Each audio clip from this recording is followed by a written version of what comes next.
Ô homme, qui que tu sois, toi qui juges, tu es donc inexcusable, car, en jugeant les autres, tu te condamnes toi-même, puisque toi qui juges, tu fais les mêmes choses.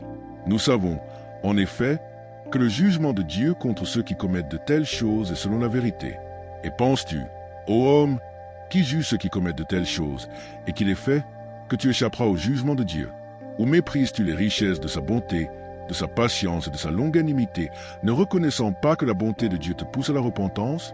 Mais, par ton endurcissement et par ton cœur impénitent, tu t'amasses un trésor de colère pour le jour de la colère et de la manifestation du juste jugement de Dieu, qui rendra à chacun selon ses œuvres, réservant la vie éternelle à ceux qui, par la persévérance à bien faire, cherchent l'honneur, la gloire et l'immortalité.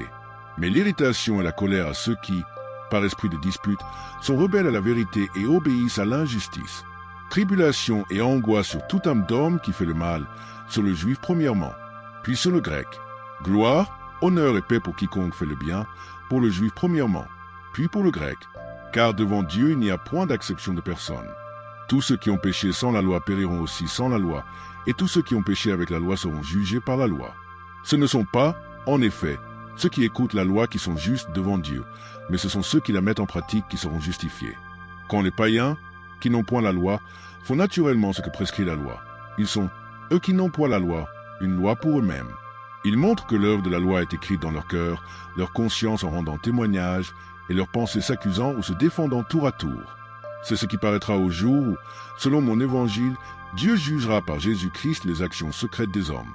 Toi qui te donnes le nom de juif, qui te repose sur la loi, qui te glorifie de Dieu, qui connaît sa volonté, qui apprécie la différence des choses, étant instruit par la loi.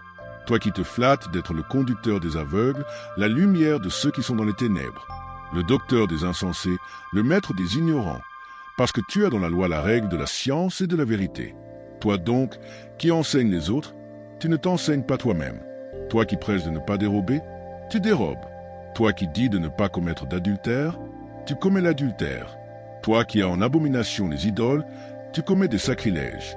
Toi qui te fais une gloire de la loi, tu déshonores Dieu par la transgression de la loi. Car le nom de Dieu est à cause de vous blasphémer parmi les païens, comme cela est écrit.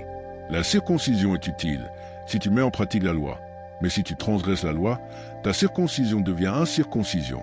Si donc l'incirconcis observe les ordonnances de la loi, son incirconcision ne sera-t-elle pas tenue pour circoncision?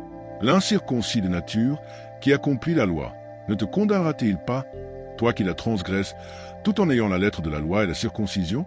Le juif, ce n'est pas celui qui en a les dehors, et la circoncision, ce n'est pas celle qui est visible dans la chair.